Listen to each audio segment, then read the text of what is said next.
everybody. Hi, friends. Well, from beautiful Salt Lake City, Utah, It's Thank God I'm the Atheist. podcast where we, a couple of dopey atheists, just try to make sense of all of the horrors that surround us in our everyday lives now. Oh, I'm Frank Feldman. And I'm Dan Beecher. And coming up on the show today, Dan. Oh, we lost a good one this week, Dan. Whoa, a real treasure.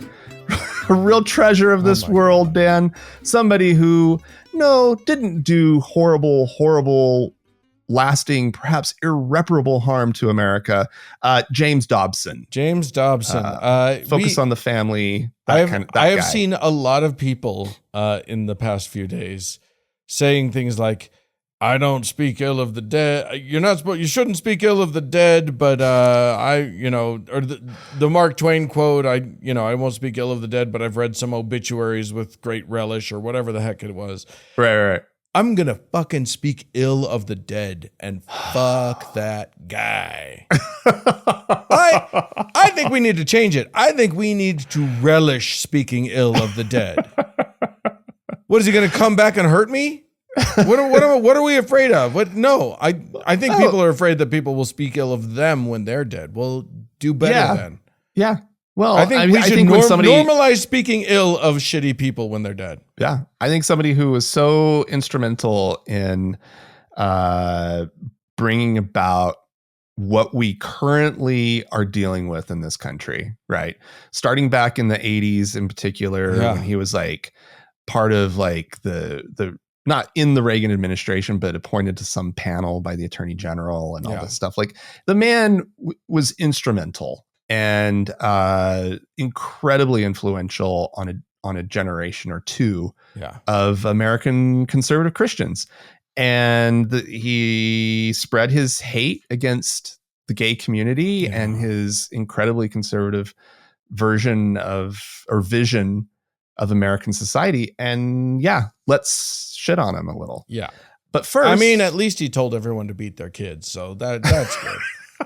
But first, Dan, we have some stuff that happened, some news of the week. Yeah. Including story coming to us from France, Dan. Oh, exciting. Where a suburb of Paris, I'm going to leave names out because I can't do the French. Right? I would call this Noisy Le Sec, and I know it's not Noisy Le Sec. They've been for the last few years. They have been doing a summer movie screening, outdoor movie screening. Great. Right?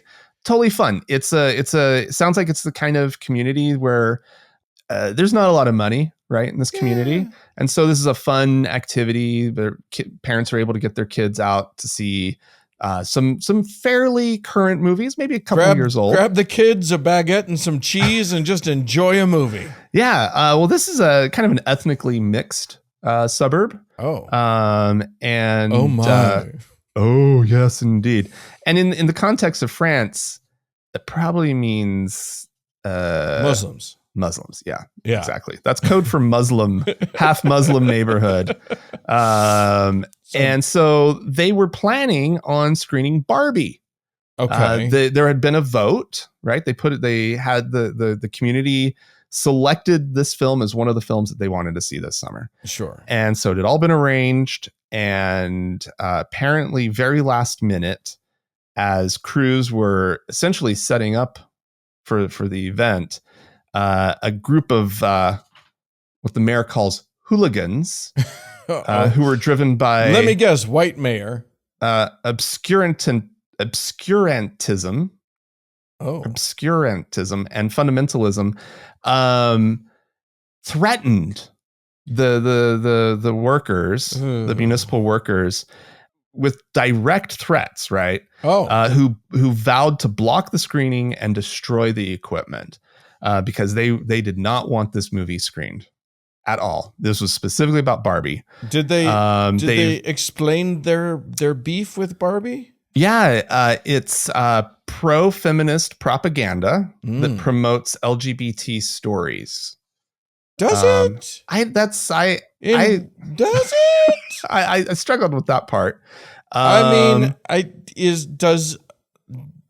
Does human doll intercourse count as bestiality, or like, what are we talking about here? Yeah, well, it does have Kate McKinnon in it. Yeah. So that's there's at least one gay person there. I know it's pretty wild. Seems but strange.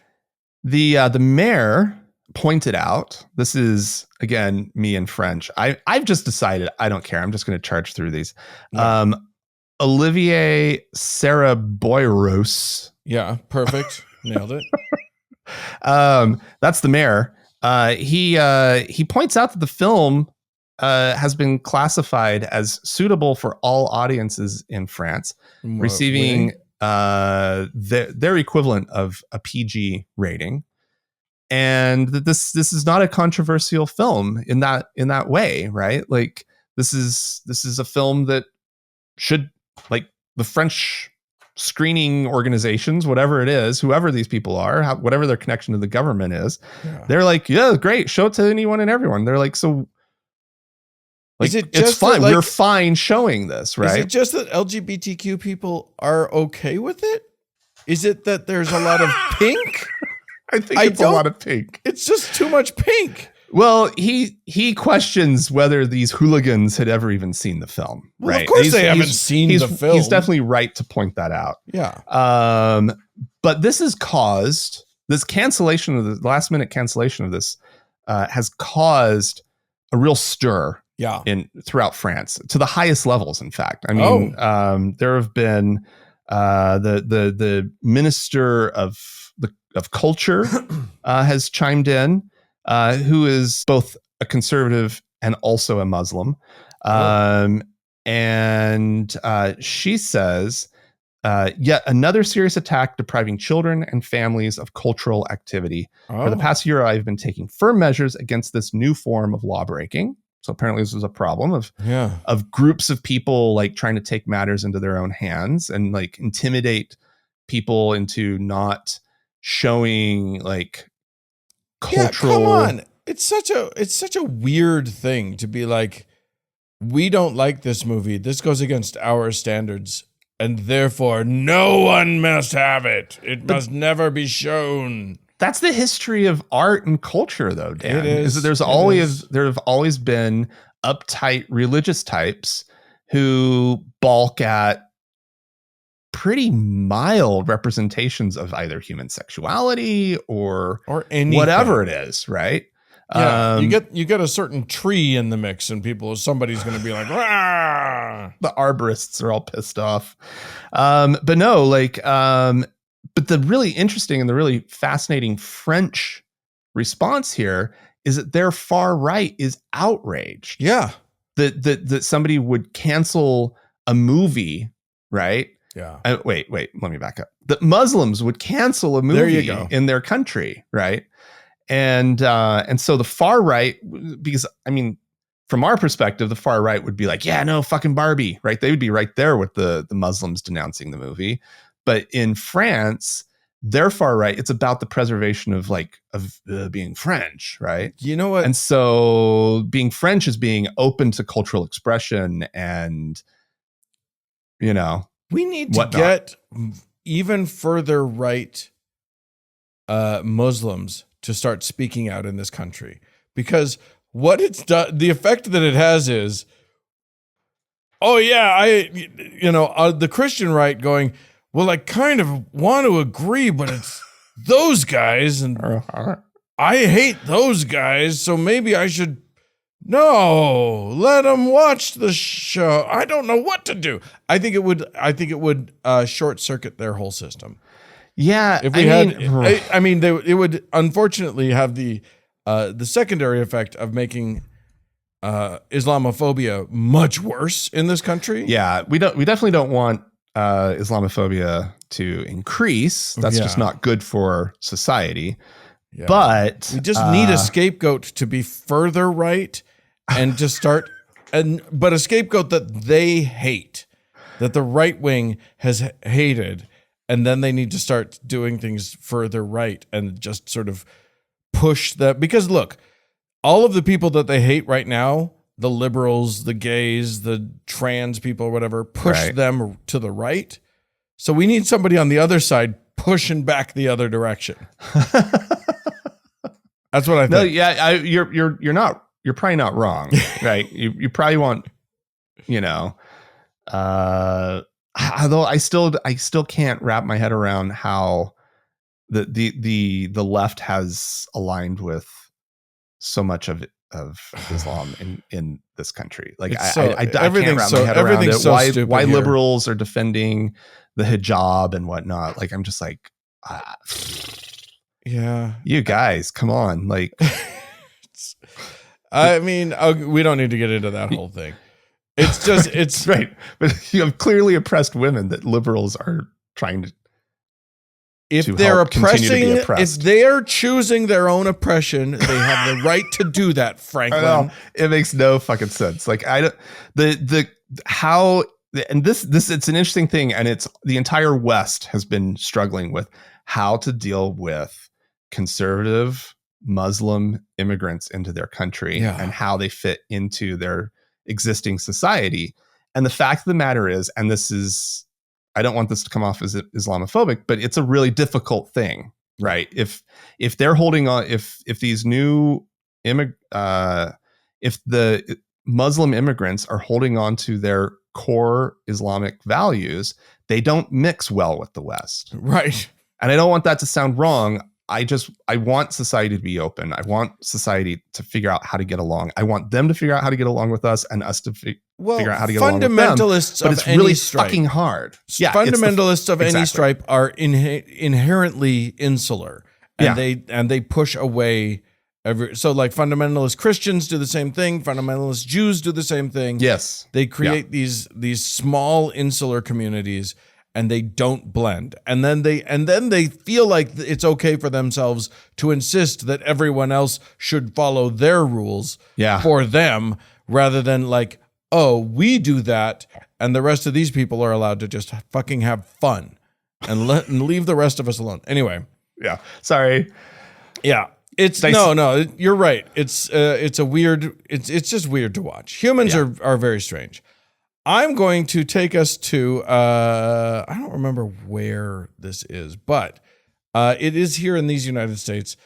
And here's the thing. There's a guy whose name, he is an Episcopal priest whose name is Hunt Priest, which I try not to get too confused because I was reading this story and I just sort of, my brain often skips over names. I'm just like, okay, person is doing X and whatever. And it kept saying priest did this. And I'm like, why are you not the priest? Why don't we have an article there? What's going on? The guy's name is Priest, is Hunt Priest. And he is Reverend Priest. Reverend Priest, Priest the Priest. Anyway, he, a while back, years ago, he participated in a study, in a science study, focused on spiritual leaders and psychedelics. This was done by, I think, Johns Hopkins University. I have it somewhere. But anyway, it was a university study. He participated and had quite an amazing spiritual experience, apparently. A rock and roll spiritual experience. Not surprised. Blew his goddamn mind. And it's better than anything you'd ever experienced in church. Oh, yeah. Right? Yeah. Anyway, he described it as profound and, quote, very Christian, which isn't surprising to me. Okay. What you put in, you kind of get back out. So if you've been going through seminary and focused on Christian spiritual life your whole life, and then you kick in some shrooms or whatever, it's going to ramp that up. That's what's going to get caught up in all of the swirl of psychedelics. Yeah. So he was swirling hard, and it was such an impressive thing for him that he literally went out and started an organization called Ligare, Ligare, Ligare. Okay. A nonprofit which was basically like kind of promoting psychedelics for Christians. Okay. As a means of like enhancing and deepening one's spiritual experience, I assume. So, this got him, one imagines there was a lot of discomfort among his colleagues and higher ups about this. Sure. But he was on board. And he starts this group, and one of the young people that he brings into this group is Reverend Joe Welker, who was then a student at Harvard Divinity School. And Welker was pretty excited to be a part of it, and then things started to get weird, and he started to have some legitimate concerns. Things like, you're promoting something that really fucks with people's brains, but nobody here has a medical or clinical background. And right. that seems irresponsible, and no one's talking about the potential downside of this or the potential dangers of this. And that seems also irresponsible. And he brought his issues up to them, and I think they didn't respond well, and there was a sort of unwelcome parting of ways. And then this guy started raising a ruckus on the internet about them.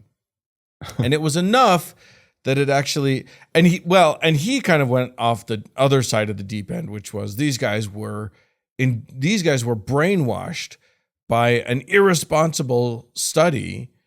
And it was bad, blah, blah, blah, blah, blah. And yeah, this was a psilocybin study by Johns Hopkins University and New York University that Priest had participated in. And so he starts bad-mouthing them. They start bad-mouthing it. They send a cease and desist letter. And in the letter, it apparently claimed that this guy, Welker, had been terminated from Ligar, and apparently that's not true. He wasn't terminated. He left. And so there's this big back and forth. Everybody's kind of wanting to sue everybody else. And anyway, this guy gets the higher ups in the church, in the Diocese of Georgia, to investigate Priest. And anyway, the long and the short of it is that they decided that he was in fact irresponsible in how he was promoting the shrooms, and he has been summarily depriestified. Oh, really? They took away one of the priests, not his name, but apparently he's been, and you have to change your last name. Your name is now Hunt. That would be good. You're now Stephen Johnson. So anyway, that's where that's at. I'm going to guess, because we've seen this before in other contexts. Yeah. Hunt is now free to pursue the psychedelic thing full time. I think this will not be a bad thing for Hunt. He's going to be very happy about his new calling as the mushroom priest, and he is going to start. I would not be surprised if he doesn't, collect his own little flock of followers. Oh yeah. Sort of really start his own little thing. I mean, they've look for let the him Hunt loose. Priest cult coming out real soon. Yeah, it's probably better to keep somebody under your a little bit under your control, just so that there's a watchful eye somewhere. Than just go, young man, go have a good time. How old was this guy? He was in divinity school, right? So he's young. No. Hunt is he's probably in his 40s or maybe. Oh, okay. 50s. Okay. Yeah, if he was still in school, he wouldn't have the title of priest. Yeah. His hair's about to get real long though. Yeah, right. All right. Well, Dan, yeah. We talked about this when it was announced earlier this year, late last year. I'm having a time pointing exactly when the announcement happened.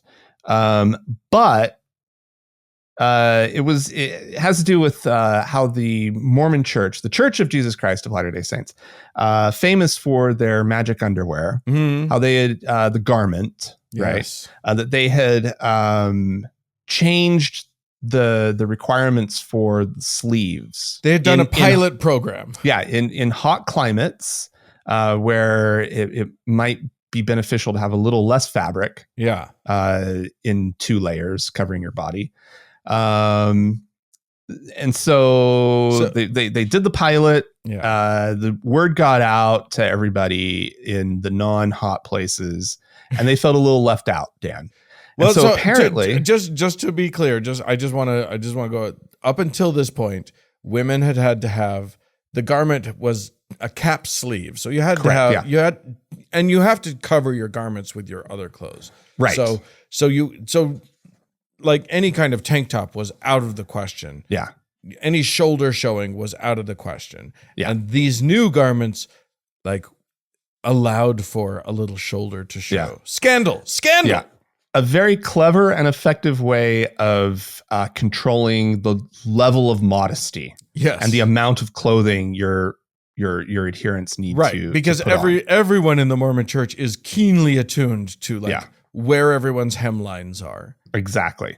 And so this was a little bit of like, as people were seeing these new designs come out, it meant tank tops for women, right? And men, I guess. Maybe, I don't know. I'm not quite sure. The story that I'm reading here isn't so much about the men. The men kind of just were like, oh yeah, cool, whatever. The women went fucking nuts. Yeah. They're like, holy shit, the things we can wear now, right? So what has happened, because it's just a pilot program, but these things technically must meet the requirements of being garments. It technically counts as a garment. It counts as a garment. So this little trade, international trade has cropped up where women in like the US are sourcing garments from elsewhere. Yeah. These hot regions, right? Which is not easy. Can I just say, you can't get temple garments without a temple recommend. So it's like, so there's some illicit trade happening of garment trade. Walking in with a recommend and saying, I need these garments. And then the person looking at them going, really? You wear a size 2? Really? Yeah. Well, you can buy, I think you can buy for family members. Buy them for other people. I would assume so. Women, I'm sure, buy their husbands their garments. Did you know that it used to be that they didn't require that you show the recommend to buy the garments, and a whole bunch of, do you know that there's a nunnery in Bountiful, Utah, and apparently one of these nuns tried the garments and kind of loved them. So they just all these nuns kept buying Mormon garments because they didn't know they were not supposed to have them. And they would come down to ZCMI, which was the church store, and they would just buy their garments, and they didn't know that they weren't supposed to or whatever. Anyway, that can't be true. That's the legend. I have no proof. That's amazing. Anyway, but we have some responses from American Mormon women who are in love. They're in heaven. Garment. They cannot believe that this change has been withheld from them for so long. And they definitely did not let something like international borders get in the way of. Here's what I love. By the way, can we just paint a picture here? This is not a spaghetti strap garment here. Oh no. It's still a 2-inch wide, like, strap over the shoulder, or an 1.5 inch wide strap. So you're still, you're not spaghetti strapping it. No. I just want to paint that picture. But according to one woman, her shoulders have never been so tan. And she went out and went on a spending spree, doubling the size of her wardrobe, because basically everything that she owned just looked like shit to her now. And so it's like, it's shoulders. Oh my God. And it's, I mean, there's in ex-Mormon circles, there's the joke of the porn shoulders. Yeah. Right?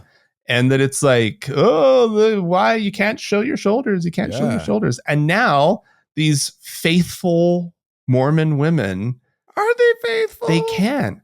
Well, are they though? I mean, in the Utah Mormon sense, right? They go to church. It's part of their life. Right. They claim it. Are they showing their shoulders in church? Temple worthy. I mean, if anybody like looks at them askance, they probably just like, I got some of the new ones. They just flash the new. I got a hookup. Oh my God. My shoulders in church is scandalous. My cousin's niece is serving a mission in wherever, and she's sending me some, right? Like, ooh, you know what? If anybody needs them, I think the Philippines was one I've got a nephew who's about to go out to Mozambique. I'll bet we could get him. I'll bet. Yeah. I'm just gonna have it. I'm gonna be. He should set up a trade. I'm let him chill there for a little bit, and then I'll be like, hey, I got a whole backlog of women that are looking for this stuff. Let's make a fortune. Yeah, he could pay his way. Yeah, yeah. You want to fund this mission? Let's fund it, baby. It's it's the shoulder trade. Anyway, it's black a hit. Market shoulders. And I would say that the this pilot program. Let's just, because this is a pilot program. What if the decision at the end of it is, oh no, this isn't actually working for us? Oh, that no longer can be the decision.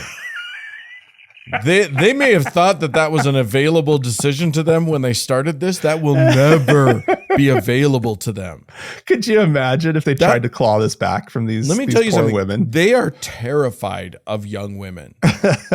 They are. They are. Like literally, their whole church is angled. They will make all the decisions based on what young women are, because they want them to stay in the church and raise Mormon families. They know what side their bread is buttered on, and it is young Mormon women. It is Instagram women who want the prettiest thing, who want to be able to beat all the other women at being the best perfect Mormon woman. So they are definitely going to cave on this one.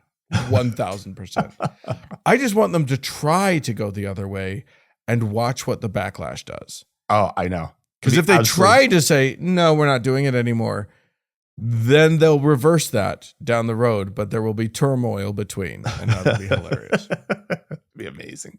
Oh, I just want it to happen. I know, me too. Me too. The fireworks are set. The powder keg is ready. All it takes is a spark. Yeah.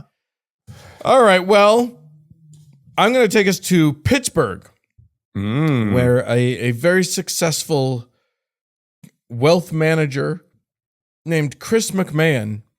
He's a guy in his 60s. He has done very well as a wealth advisor. He has now started a new financial advisory group, and it has a very specific focus. He is a Catholic man, and for decades he did this work without thinking about his Catholicism, but now he has his Catholicism in mind, or rather he saw a new market full of suckers. And so he has built a tool wherein he'll let you know if your investment portfolio is investing in anti-Catholic companies. Including Catholic companies that, for instance, donate to Planned Parenthood, or like anti-Catholic. Somehow have some totally anti-Catholic, right? Because one of the many things that they offer happens to be abortion, right? Or pornography. You know how all the Catholics are always investing in pornography? He'll let you know if the business that you know. I don't know. Maybe Coca-Cola has a porno wing. I have not looked into it at all. Or, God forbid, LGBTQ plus activism. Oh, sure. Yeah. You know, you don't want to be investing in a company that might actually be nice to gay people. Yeah. Anyway, what a horrible thing, Dan. Yeah. He says that he talks about one group. He won't name the group, but it was a Catholic foundation, and found that their investment portfolio, 40% of it, and we're talking $40 million of investments, 40% of it was in companies that donated to Planned Parenthood. Now, I think that's silly and stupid and whatever, but I am genuinely, his line was, we go to bishops all the time. We tell them, Bishop, last year your diocese paid for 310 abortions. Oh. That is some pretty strong rhetoric. And I think this is silly and stupid, but I am very concerned that this will have an impact. If he is successful in like leading the charge to companies or to organizations divesting themselves of companies that donate to good causes. Yeah. Those causes could genuinely suffer because these companies will start to see that and say, well, fuck it. It's not worth it to us then to donate to these companies. Yeah. Wow. Oh God. To these orgs. Yeah. It's ugly. Oh yeah. I mean, I wanted just to laugh. That's the world we live in, because I mean, like, don't tell me there's not somebody on the left doing the same thing, right? That's saying, you know, or that there shouldn't be somebody that's warning us about what companies are, you know, what you're invested in and the consequences of what your investments are. Right. And we do need that. And I know that there are investment groups that are like, there are investment indexes that you can invest in that just gather companies that are that are pro-environment and that are this and that, and or pro-LGBT or pro blah blah blah. Yeah. And so I mean, we're in the era of of like voting with your dollars, kind of. And so maybe we all need to be having that in mind as we do our investing. Like, that wasn't important to me before, but like if we need to be countering the ding dongs, if this is the new battlefield, right? Then our investment portfolios, we should be. And if someone's out there listening to us that has, that is in this industry, maybe start looking into this. Maybe start looking in.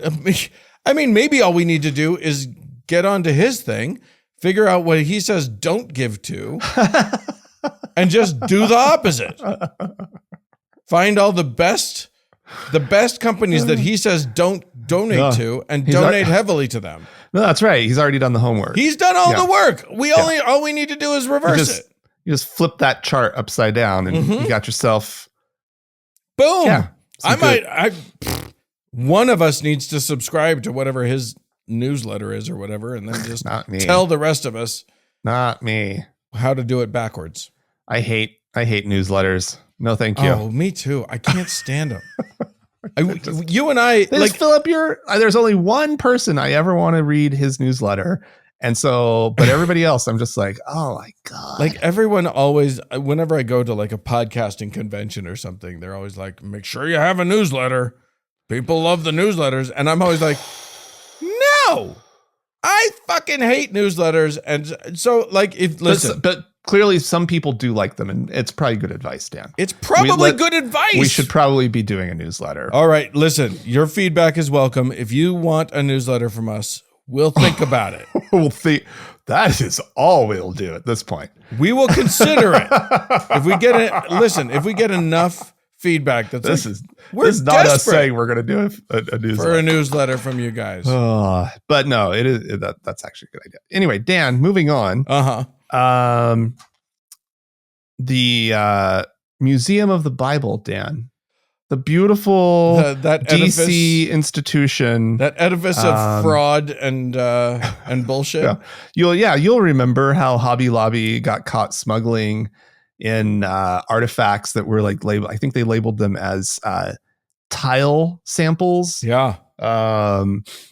And they were stolen, and mainly those ones in particular they were just ill. They bought some stuff and they marked them incorrectly to literally smuggle them into the country. Yeah. Right. Yeah. And then there was also the issue of like the Dead Sea Scrolls being that they thought they had. They had a bunch of fakes and all sorts of stuff that was just a mess. Yeah. Like the original curating for this thing was not done well or ethically. Correct. At all. and it's the Museum of the Bible. Uh-huh. I think their attitude was probably after having been to the British Museum, right? Mm-hmm. They probably went to the British Museum and were like, well, why do they got to steal all these antiquities? We don't get to. Come on. Yeah, I think we're fair allowed is to. Fair. I think you're allowed to do it. Anyway, there's a new addition to their collection, Dan. Oh, good. A pair of shoes, Dan. Oh, were they the shoes that Jesus wore? If only they were the shoes that Jesus wore. No, they are they're sneakers from the apparel brand Unitas, which is an NBA player's apparel brand. The name I don't know if the name Jonathan Isaac means anything to you. No. I don't follow these things. He might be famous, but he has his own sneaker line that he owns. Apparently, I guess he got injured and Nike dropped him, and so he was like, "Well, I still want to sell shoes." And Nice. now that I'll do my own damn shoes. Now that he's completely in control, he's doing something that Nike would not have let him do, which is he's putting Bible scriptures, quotations. He's quoting from the Bible and stitching them. It's not him personally, but but no.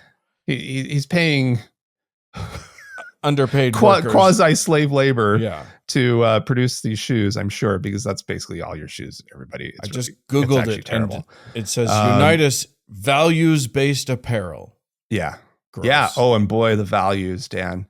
So the scripture is from Proverbs 28:1, if you want to read along with me. Okay. The wicked flee though no one pursues, but the righteous are as bold as a lion. Dan, that's beautiful.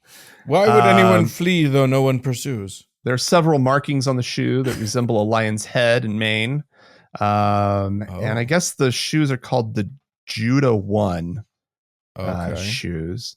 And so like these the Museum of the Bible is so impressed. They wanted these on display. Like here's like this young athlete who's like promoting his Christianity. He's not ashamed of his Christianity. He's like selling apparel to Christians. And here's some words from him.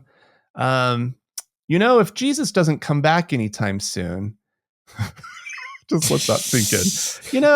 It's a hell of an if.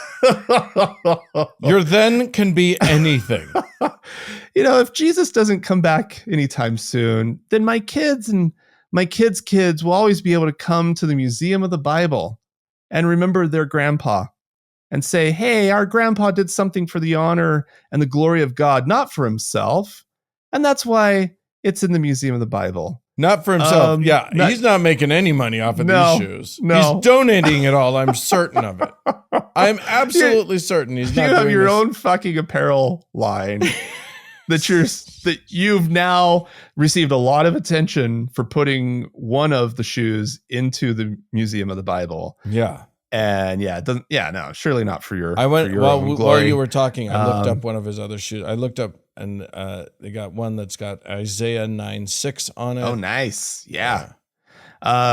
He hopes that Unitas continues to expand, and I bet he does. And one day starts putting Bible verses on other sportswear, Dan, like cleats. He says, "I know about how God has to be pleased." He says, I heard a great saying from somebody. They said, you didn't do everything right, but you also didn't do everything wrong either. And this is something right. Putting God on shoes. It's just so stupid. I'm going to leave you with a scripture that I have been pointed to by a slide-on sandal. Oh, nice. Okay.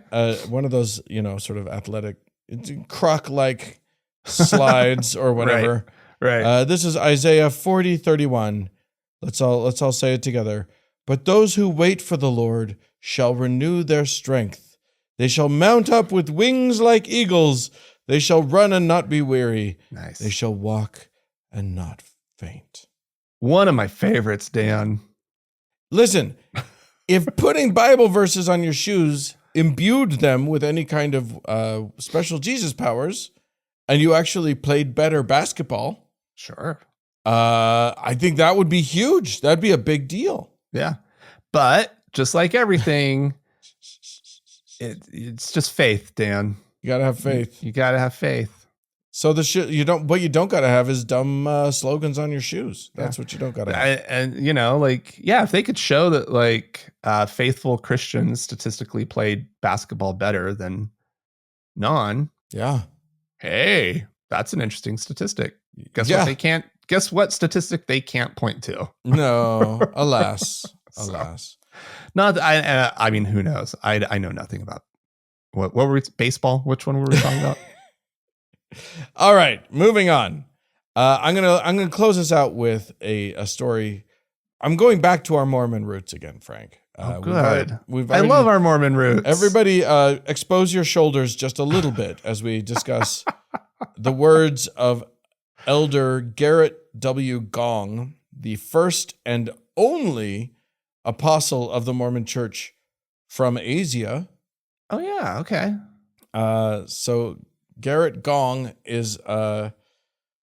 has given a talk at BYU, and he's confronting head on a very scary issue, and that is that members are starting to use AI to write their sacrament meeting talks. You wait. So for those, it was either last week or the week before. We were talking. You speculated about this. Yeah. Yeah. Okay. It's already coming out. Maybe they were listening to the show. Garrett. Hello, Elder Gong. You're welcome here. But here's the thing. I think here what he said was that we will not grow spiritually if we let artificial intelligence write our sacrament meeting talks. We need to be clear. The talks given in church are not, the homily of a well-trained priest. No. We're not talking about someone who has a doctorate degree in theology who knows how to invoke the greatest of, the spiritual thinkers. And that has some practice, hopefully, at this point in their career, right? At public speaking. It's Sister Christiansen from down the street. Everyone gets called on at some point to give a talk in sacrament meeting. And it's the most boring, awful thing that can happen. As a matter of fact, it is so painful that when someone in the ward actually has some public speaking experience and gives a good talk, even a mildly good talk, even like just a fine talk. Yeah. It feels like you're at the TED World Series. It feels like you are like you've been blessed from on high because they're engaging and they're interesting and they had a beginning, middle, and end and they like wove together. Like you're like, what the hell? It's amazing. Because 99% of these were written in the 15 minutes before they came to church. Yeah. And they're just boring as sin. You know what would help that? Fucking AI. Well, now they can write it in 15 seconds, Dan. Right. Yeah. Might be the first time they're reading it, but it'll be better. And it's going to be 1,000 times better. It's going to be. He is so wrong about this. He says, we will not grow spiritually if we let artificial intelligence write our sacrament meeting talks or do our seminary homework. That's for the kids. Who have to go do you know what they used to warn us about when watching Cheers? I remember that being like the thing we just absolutely, this is not good for you. What? Because it takes place in a bar? Why? Yeah. Oh. They called it out by name or at least described it in such detail that you knew exactly what TV show they were talking about. That's so fun. I will say this. The misogyny wasn't great. The hypersexualized misogyny was not. But that's not what they were concerned about, Dan. No. That's not the problem with that show that they had a problem with. It was in a bar. Oh God. He basically went all in on this. He said that the church is looking for appropriate ways to use AI. He name checked the idea of translating their bullshit into other languages, which AI could be very useful for. Really good at, yeah. But yeah, it's just so funny to me that he is no one's going to listen to him. They're all going to use AI. Like the second brother so-and-so gives the best talk anyone's ever heard him give, and they're going to come up to him and be like, how'd you do it? And he's going to be like, I don't know, ChatGPT. And it's over forever. You know, just talking about it, he just planted the idea. He didn't scare anybody off. Everybody's like, oh shit, how did I not think of that? God. Yeah. Totally doing that the next time. Yeah. He told a story about how he was, and this was his warning. This was how he was going to wave people off from doing this. He said that he said he and his loved ones asked it to write a journal entry that would summarize a recent family reunion. And he said that somehow ChatGPT, you know how ChatGPT hallucinates. Yeah. It just makes up details when it doesn't know. It's like, I'll just pepper in some fun. Yeah. So the ChatGPT talked about them arriving at a lodge and having private chefs waiting with beautiful meals, glasses of wine. And he said, Gong reunions don't have fancy lodges or chefs. We have a lot of fun and great memories, not in the way ChatGPT fantasized. That's his big warning. That's like how he's proving that it's like bad. Listen, I promise you, all of church for the foreseeable future is now ChatGPT church. Everywhere you go. All of church, there will be pockets where, one parish priest refuses to use it. Yeah. But for the foreseeable future, ChatGPT and other AIs control church. That is what it is. Like, the spiritual life of humanity is now in the hands of the robots. Yeah. I mean, pretty soon they're just going to put an iPhone up on the podium. And it's just going to start talking. Like, can you give me the talk? Thank you. Yeah. You do the talk. You're more dynamic a speaker than I am. Brothers and sisters. Can we make ChatGPT do the Mormon talk voice? Brothers and sisters. We probably could. Just be like, okay, you are an 80-year-old man white man who is for some reason out of breath. Even though you only had to walk 10 feet to get to this podium. Yeah. Anyway. Oh my God. It's coming for you. I don't predict whether it's going to go well or poorly, but the spiritual life of Americans is now in the hands of the computers, and that's just a fact. Maybe this is how we defeat AI, is it just pisses the Christians off. Or maybe this is how AI actually fixes humanity. I don't know. It could go any sort of way. We'll see. I trust ChatGPT more than I trust Greg Locke. Yeah, so I don't know. I saw Terminator, Dan. And that's the other way it could go. It could go both ways. Well, I think you have to get through the bad before you get to the good. That's what I'm saying. Okay. It's all right. Well, if a few of us have to be terminated for us to get to the good part, it's happening anyway. So we'll just. All right, friends. Listen, if you would like to write in to us about your predictions for where the AIs are going to take our society, please feel free to write into us. podcast@thankgodimatheist.com. Or call and leave us a voicemail message. We'd love to hear from you. The telephone number is 424-666-8442. Stick around. There's more show coming up.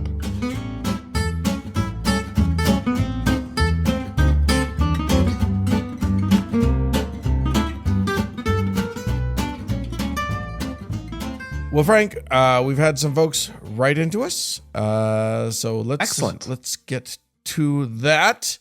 This is from Kylie, who says, "Hey, Frank and Dan, I was forced to go to church constantly in my youth, and even to a terrible Christian school which had terrible Christians in it. This was the only school I've ever been kicked out of because my skirt was at the top of my knee instead of mid-knee. The Christian principal said I looked like a slut and I couldn't continue school there, but I'm sure he prayed for forgiveness later. Wink. Yeah. Yeah. Unlikely. No, he prayed for you to get less slutty. He didn't think he did anything wrong. Yeah.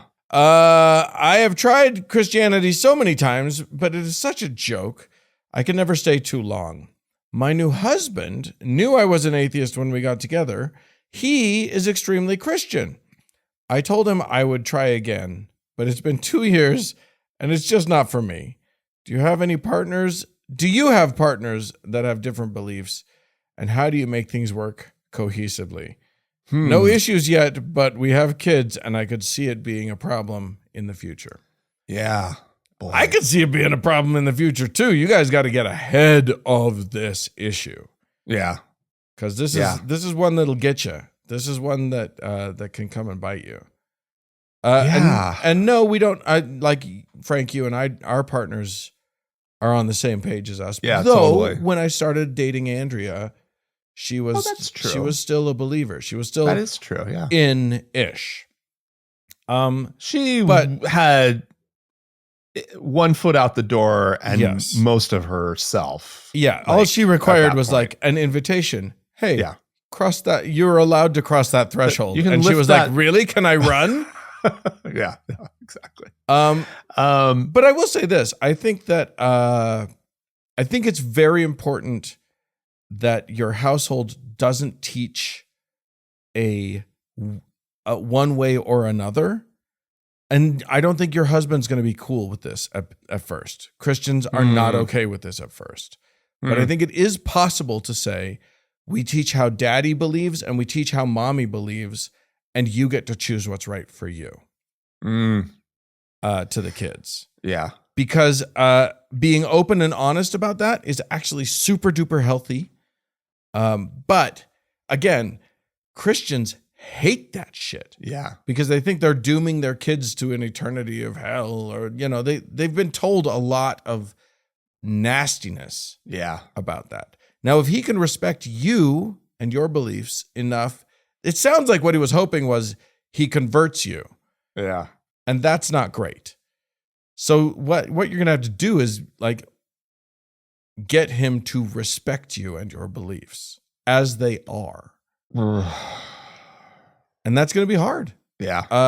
It sounds like that's going to be, just from the context clues of what you wrote to us, that's going to be tricky. But it's also vital for your relationship. Yeah. You don't want to hide. You don't want to pretend to be Christian to please him. You don't want, like, a marriage is not great if one person is the whole time has to pretend to be something they're not to appease the other. That right. Sucks. Yeah. It's not equal. It's not fun. It's not good. And hiding is gross and bad. It feels awful. Yeah. Yeah. So work it out such that, like, you can honor your partner's beliefs, and if your partner can honor your beliefs, you have a shot. I mean, that's the problem, is you can only control your half of it, right? You can only control your half of it, but you can ask for and even demand their half of it. Right, but I'm just saying, like, he's going to be who he is, and that's just, it's going to go how it's going to go. But you have to stand up for your side of it, right? Yeah. Like, you can, and you can point to it and say, look, I gave it the college try, but and you saw me working hard to try and do this, and I can't. It doesn't work for me. Your idiotic beliefs suck.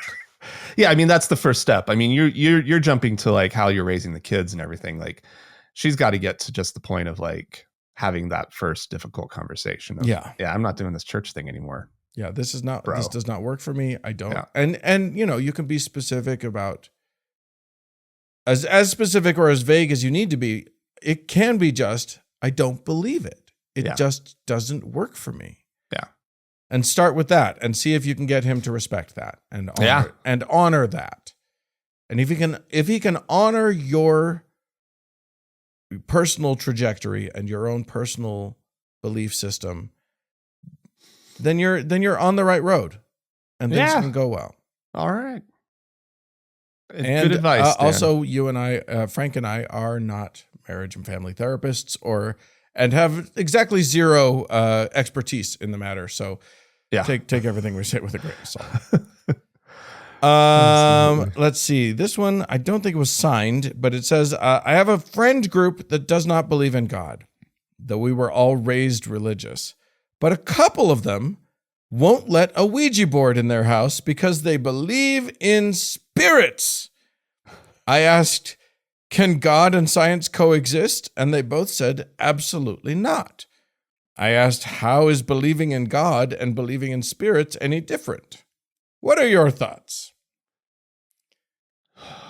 Yeah, I mean, it's not the same belief. Yeah. And I think that a lot of people have experiences, personal experiences that make them believe in ghosts or spirits or whatever. And there's a lot of psychological reasons why that happens.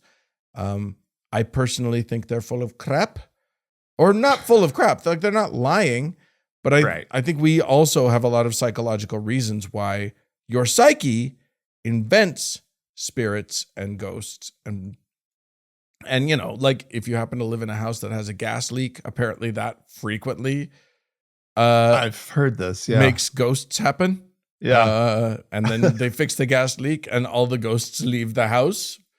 So that's maybe, the ghosts, they just love the smell. They just, it's just it's like ghost. Is it natural gassy in here? I like it. Yeah. But yeah, I don't know. Supernatural beliefs in general just give me the ick. I don't, as the kids say. Yeah, it's like the best part of for me of getting rid of God belief was just kind of shedding the rest of it. Yeah. Right? Of the weird little supernatural things that follow you around if you believe in in God. Yeah. In Mormonism, they're so worried about the adversary, meaning the devil or Lucifer or whatever, following you around and tempting you and getting in your head and all this stuff. And it's like just getting rid of that was just such a relief, and I could just move on.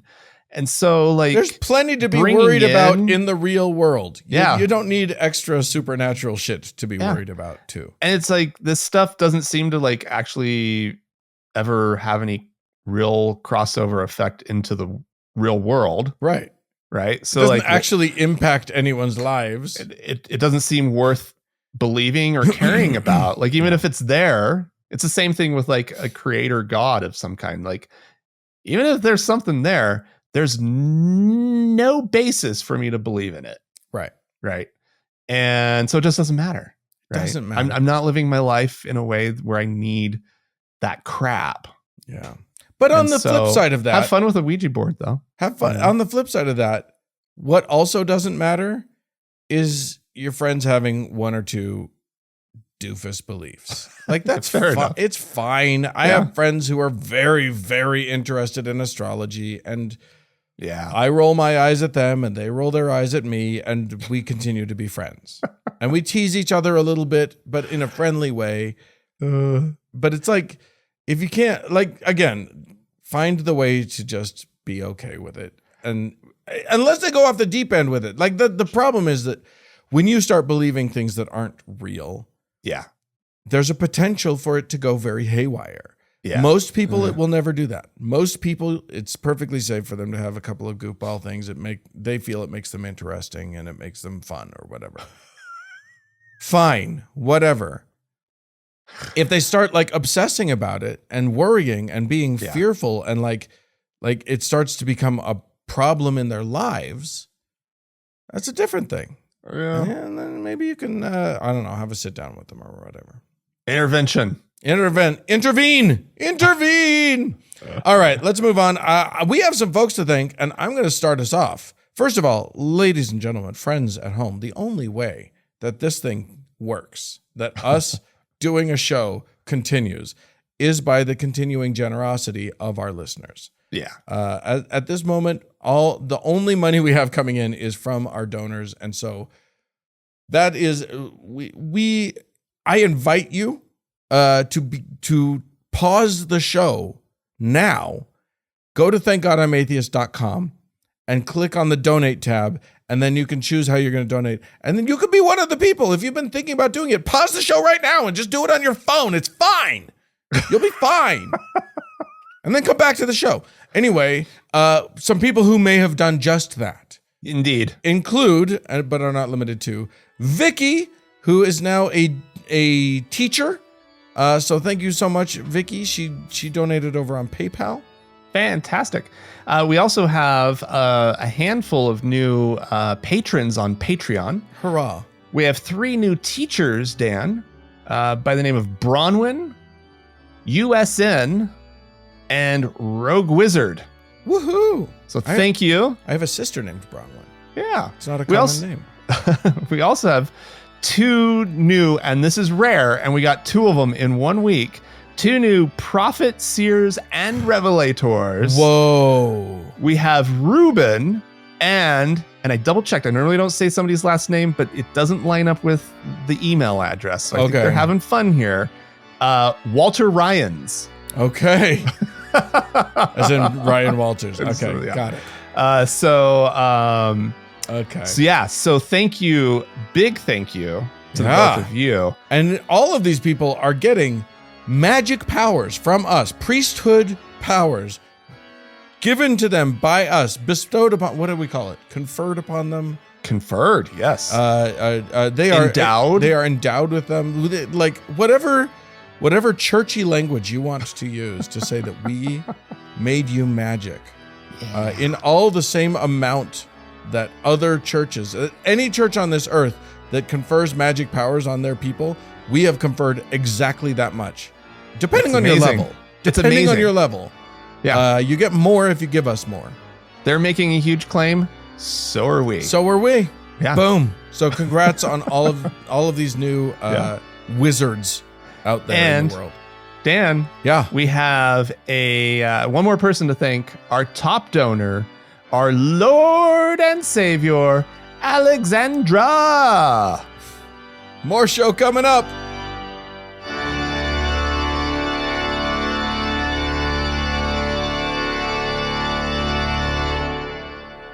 All right, Frank, listen. Yeah, Dan. I did not invent the term fuck eulogy. I wish I had. I feel it's a good one. It's sad for me, but that is what's happening. Because we're going to be talking about James Dobson. Whew. And this guy probably did, like you mentioned at the top of the show, he did so much damage to a country that was, a world that's improving, that's trying to make itself better year by year, learning more, like trying to engage in how we can be psychologically more healthy, how we can be physically more healthy, how we can be socially more healthy. Yeah. And then there are people like James Dobson desperately clawing it back to unhealth, to anger, to hatred, to beating your kids. Because let me tell you something. When it comes to violence, focus on the family. And that there is, you go. Good. Yeah. This guy, so this guy was like the founder of Focus on the Family. He was, and this blew my mind because here's the thing. When you hear about like preachers and religious right people and they're called Dr. So-and-so, I always assume it's like some bullshit doctor of like hating LGBTQ from Liberty University or from like the Shittsville Theological Seminary or whatever. I always assume it's like that's the actual degree. Yeah. Well, I mean, you can focus on other things if you want to. A doctorate of misogyny clinics. Doctorate of misogyny is a big one. That one's the sort of the real power one. But yeah, this guy was an actual psychologist. He had a doctorate of psychology from USC. He was a legit psychologist. So the fact, and he got it back in the 1430s or whatever. He was 90 years old or 89 years old when he died this week. But the fact is that he refused to move forward with his education in psychology because from when he got his doctorate in psychology,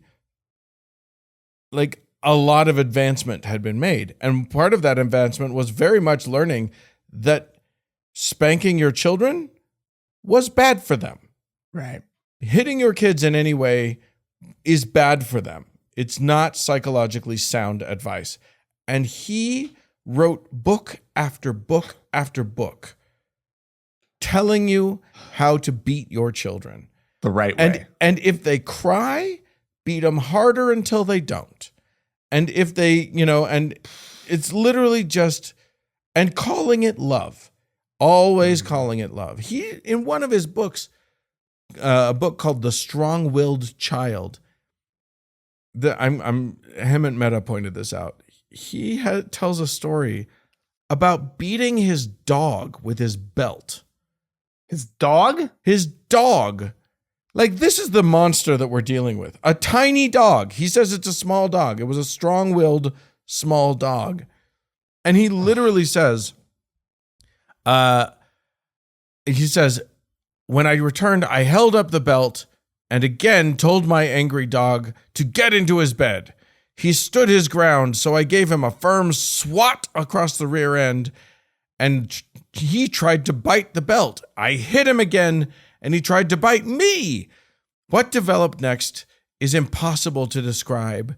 That tiny dog and I had the most vicious fight ever staged between man and beast. God. Why would you put that in your book? I'm a dog abuser is in your book? That's your book. You can choose what you put in and what you don't. He's proud of it. He thinks it's a great. He actually writes, "I'm not proud of this moment." Oh, wow. But then immediately writes, "But then the next day, the dog just got right into his bed when I told him to."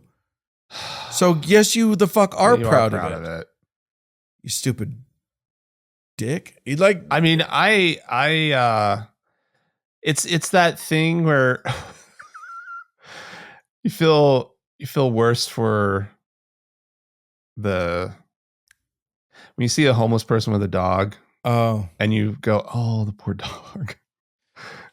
That's the reaction I'm having right now. Where I hate him more right now because I'm like the dog. I know.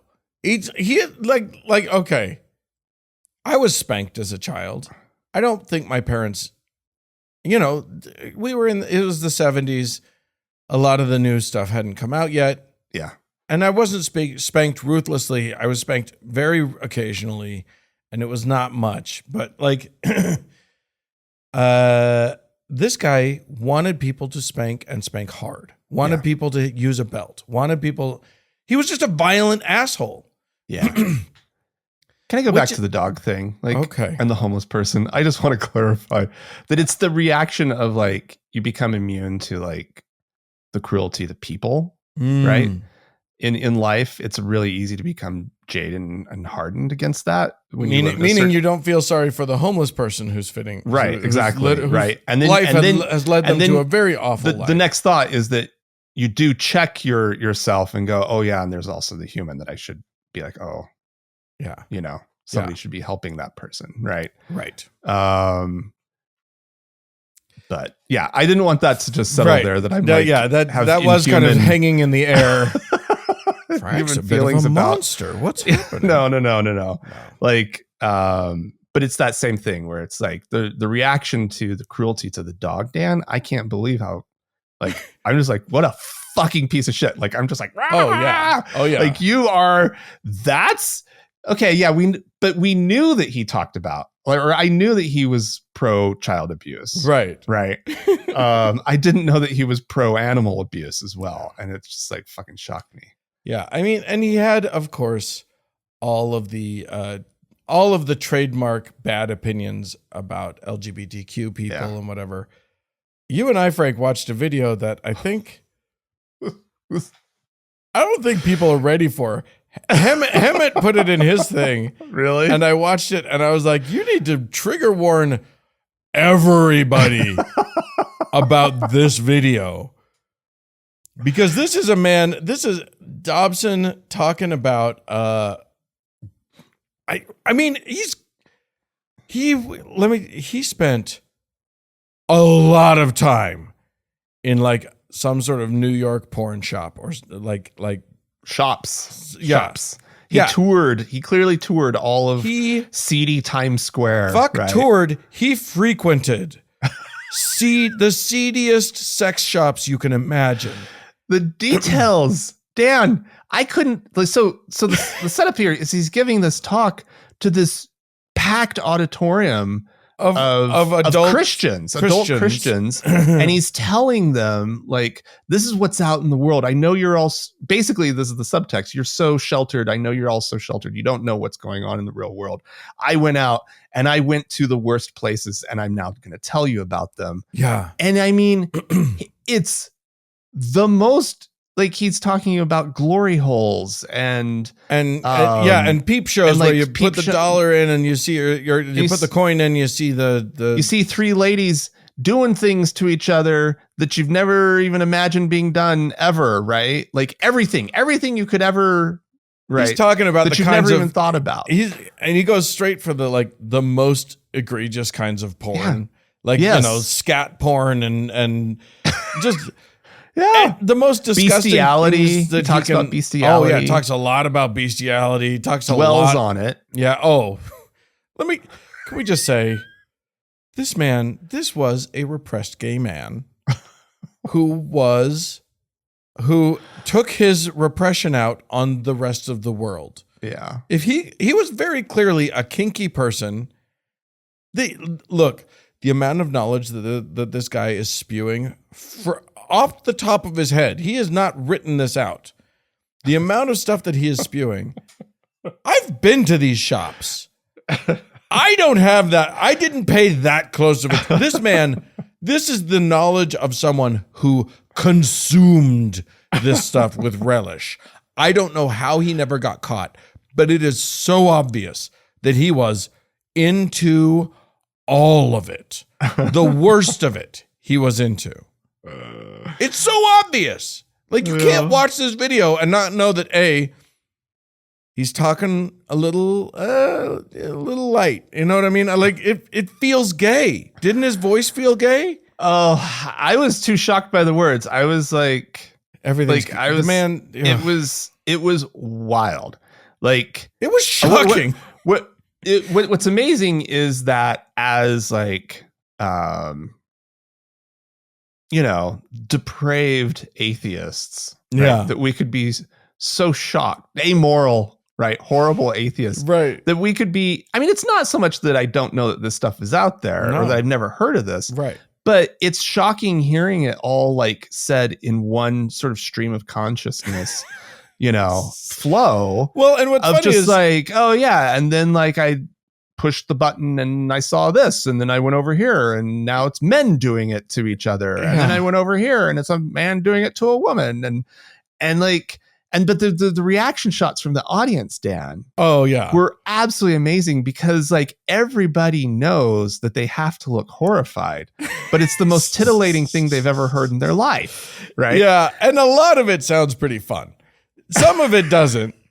When he's talking about being elbow deep inside somebody else, right? Like, that doesn't sound fun to me. But a lot of it sounds like you can tell that all the men are like, wait, 3 women are doing what to each other? Never mind. Don't tell me. Brother Dobson, could you back up and tell me about that again? Can we go into this glory hole business? What is going on there? That sounds terrible, and I just want all anonymous sex. It sounds awful, and I want all of the gory details. They were gory details, and I like it wasn't just enough. It wasn't just enough for him to sort of euphemistically talk about what goes on out in the world in ways for that people could be like, oh, okay. I mean, this is something that like, he's just trying to shock these people. I'm actually surprised YouTube hasn't taken it down. This video, considering everything that he's talking about. It's it's pretty serious stuff. Like, this is an X-rated conversation that he's having with these people. And the thing is that here's the thing. We, like you say, we are plenty aware of all of this stuff, and, you know, have participated in a few things here and there over our lives. Not the point. The point is, we have the good sense not to get in front of a bunch of conservative Christians and say any of this to them. That's what's shocking. Yeah. And he is definitely trying hard to shock people. Specifically, his goal is to shock these people. Yeah. Well, and I think they were shocked. I think and you know, of course he paints it all as depravity. Everything he's seen is horrible and depraved and whatever. It's not that he was well informed, mind you, because apparently in 2015 he was denouncing pastors who are pro LGBTQ or are fine with LGBTQ people. Okay. And he said, quote, I would like them to think just for a moment about LGBT. The B stands for bisexual. That's orgies. Are you really going to support this? Oh my God. What an idiot. He thinks bisexual means having sex with two people at the same time. You stupid man. Oh. Anyway, so he's a child beating, dog beating, wild sex, at very least observant man. Hated gay people, tried to make sure that no one, like, he was so intense about it that when they were looking for politicians who could have broader appeal, and they would like say, well, maybe the running mate should be pro-choice, he would be like, no, we have to be hardline about everything permanently forever and blah, blah, blah. So like, yeah, I think he was very effective at pushing the far right, like, so far that it's now off the cliff. Yeah. So, yeah, no, I think you can draw a straight line between where we are now in this country and James Dobson, right? Like the organizations and the influence that he had on just good old Christian folk who, you know, I think knowing good old Christian folk, I think as times changed and as they became, you know, more, if they could have become more aware of sort of gay people sort of on their own terms without all of the nastiness that was being spread, that, I don't know. Yeah. I think we would be in a different country. I think that American Christianity would be in a different place without characters like James Dobson. Dobson. Yeah. He dead at 89, 50 years too late. He died. Honestly. Maybe 60. Serious damage to a country that is in serious trouble. So his damage is done. Off you go. I hope it was painful. And it's not really true. I don't hope it was painful, but I'm glad he's gone.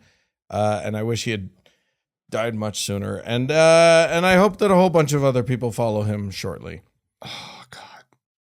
We should put together that list. The list of people we are hoping will die any day now. Problem is, it would be a list of old men. Their damage has been done. Yeah. Right. Well, I mean, we could throw the Greg Locks of the world onto that list. The Doug Wilsons and The people who our society would be better off. Yeah. Having never known. Yep. Yeah. All right. Well, off you go, Dobson. Enjoy, oblivion, but, one hopes that there's an afterlife just so that this guy can actually see some justice. There isn't, but, there you go. All right. Well, that's it for the show today. If you'd like to write into us, you can do so, podcast at thankgodimatheist.com. Or call and leave us a voicemail message. The telephone number is 424-666-8442. Don't forget to give us your money. You can go to thankgodimatheist.com/donate. This episode was edited by Roger Gowdy, and music was provided by the Red Rock Hot Club and Gordon Johnston. Thanks to all y'all for tuning in. We sure do appreciate you. Thanks so much. Bye-bye.